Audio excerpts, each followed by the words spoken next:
झारखंड की धरती पर एक ऐसी पहाड़ मौजूद है जहां हरियाली से ढकी ऊंची चोटी, बादलों की चादर, जंगलों की खामोशी और मंदिर की घंटियों की आवाज़ एक साथ महसूस होती है। सुबह का अंधेरा अभी पूरी तरह ख़त्म भी नहीं हुआ था, लेकिन हमारी मंजिल थी इस पहाड़ के ऊंचे चोटी तक पहुंचना। नाम है परासनाथ हिल।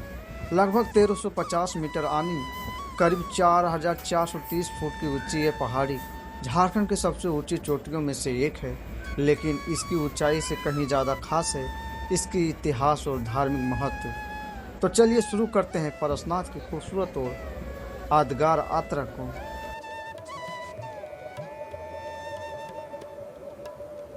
घड़ी में समय हो चुका था 3 बजे थे। चारों तरफ अंधेरा था, हवा में हल्की ठंडक थी और सामने दिखाई दे रहा था एक लंबे पहाड़ी रास्ता। यहीं से शुरू होती है परसनाथ की चढ़ाई। मेरे साथ में मेरे दोस्त थे। पैदल ऊपर जाना था या तो फिर बांस की डोली का सहारा लेना। डोली का इस्तेमाल यहाँ के कई श्रद्धालु और यात्री भी करते हैं, खासकर जब लंबी चढ़ाई उनके लिए मुश्किल हो। लेकिन एक बात पहले ही समझ में आ गई थी, ये सफर आसान नहीं होने वाला था। मधुबन से शिखर जी की पारंपरिक यात्रा ऊपर जाकर वापस लौटने में लगभग 27 किलोमीटर की बताई जाती है। रास्ते में कई पवित्र टोंक और छोटे बड़े धार्मिक स्थल आते हैं। अंधेरे में हम धीरे धीरे आगे बढ़ने लगे। हर कदम के साथ नीचे की रोशनी पीछे छूटती जा रही थी और हम पहुंच रहे थे झारखंड की उस चोटी की तरफ जहां पहुंचना अपने आप में एक अनुभव है।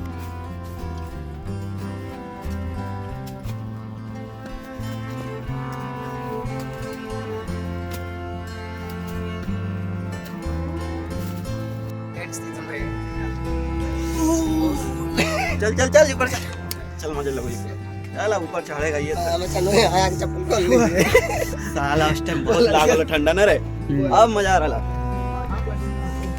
जैसे जैसे सूरज निकलने का समय करीब आ रहा था, पहाड़ का रास्ता भी साफ दिखाई देने लगा।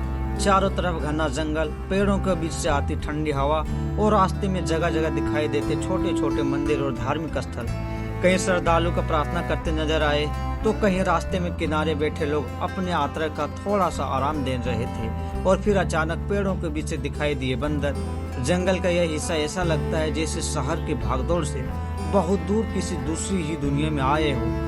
यहाँ रास्ता सिर्फ पहाड़ी का रास्ता नहीं है, यह रास्ता कई पवित्र स्थलों से होकर गुजरता है और यात्रा के दौरान अलग अलग टोंक आते हैं। परंपरा में इन स्थानों को तीर्थकार की मोक्ष जोड़ा जाता है।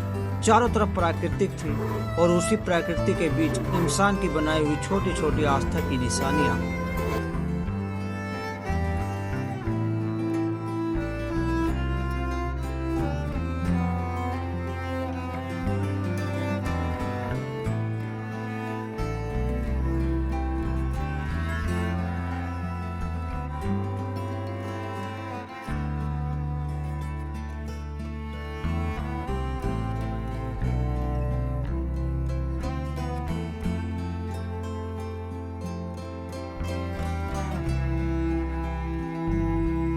कुछ समय तक तो सफर बहुत आसान लग रहा था, लेकिन जैसे जैसे ऊंचाई बढ़ती गई शरीर को इसकी कीमत चुकानी पड़ी।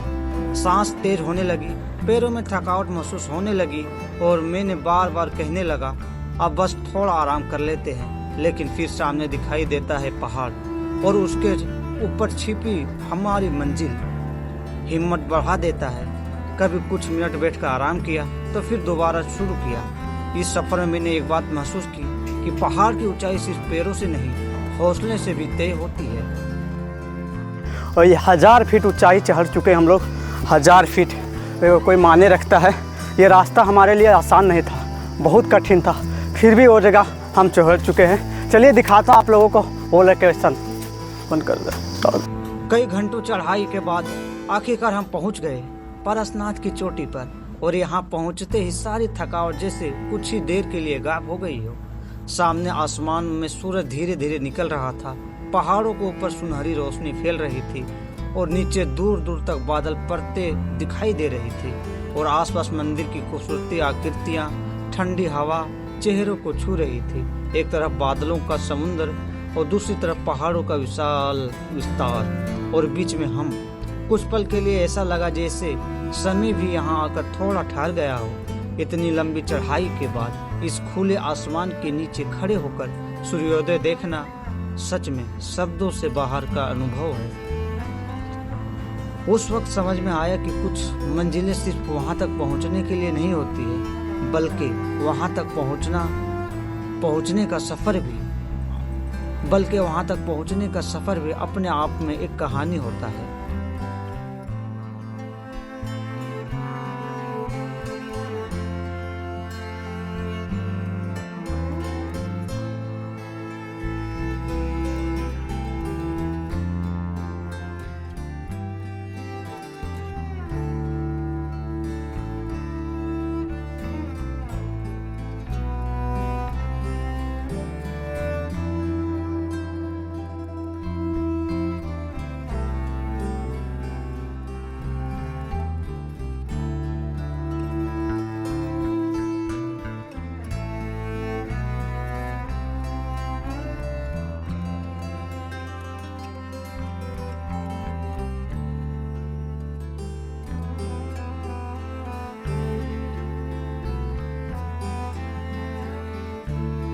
यहाँ से पूरा इलाका नज़र आ रहा है। वाकई में ये नज़ारा काफ़ी शानदार है और काफ़ी प्रभावित करता है।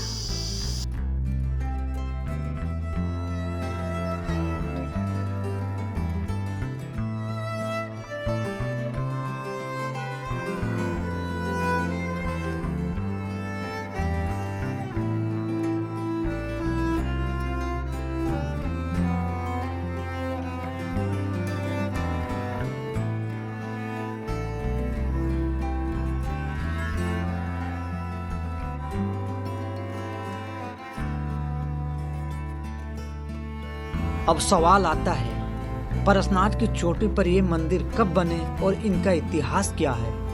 पारसनाथ को जैन धर्म के सम्मेद शिखर जी या शिखर जी के नाम से भी जाना जाता है। इस स्थान को धार्मिक मान्यता मंदिरों से भी बहुत पुरानी है। जैन परंपरा के अनुसार 24 तीर्थंकरों में से 20 तीर्थंकरों ने इसी क्षेत्र में मोक्ष प्राप्त किया, इसलिए यह जैन धर्म सबसे पवित्र तीर्थ स्थलों में से एक माना जाता है। आज जो मंदिर और धार्मिक संरचनाएं दिखाई देती है वो एक ही समय से बनी है। इसका निर्माण और पुनर्निर्माण अलग अलग समय में हुआ है। इतिहास के अनुसार 1768 ईस्वी में जगत सेठ महताब चंद के संरक्षण में यहाँ मंदिरों को बड़े स्तर पर पुनर्निर्माण हुआ था और वहीं कुछ धार्मिक संरचनाएं और मंदिर इससे भी पुराने माने जाते हैं। इसलिए यह कहना ज़्यादा सही होगा कि आस्था बहुत प्राचीन है, जबकि आज दिखाई देने वाली मंदिर संरचनाएं अलग अलग काल में बनी पुनर्निर्मित हुई है।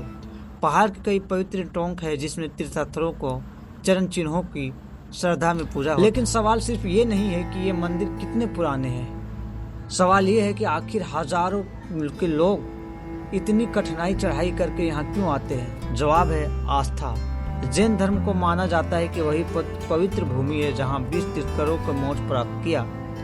इसी वजह से देश के अलग अलग हिस्सों में श्रद्धालु यहाँ आते हैं। कई लोग पैदल यात्रा करते हैं, कई लोग डोली का सहारा लेते हैं और पूरी यात्रा को धार्मिक आध्यात्मिक साधना के रूप में देखते हैं। मधुबन के इस तीर्थ यात्रा के प्रमुख आधार स्थल है और यहीं से पहाड़ों की शुरुआत होती है।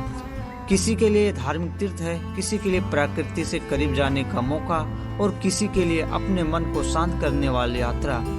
यही वजह है कि पारसनाथ पहचान की सिर्फ एक पहाड़ के रूप में नहीं बल्कि प्राकृतिक इतिहास और आस्था के संगम में रूप में भी माना जाता है। रात के 3 बजे शुरू हुआ हमारा सफर। अंधेरे रास्तों से गुजरता हुआ, जंगल, बंदरों, छोटे छोटे मंदिर और लंबी चढ़ाइयों को पार करता हुआ आखिरकार सूर्योदय की रोशनी तक पहुंचना।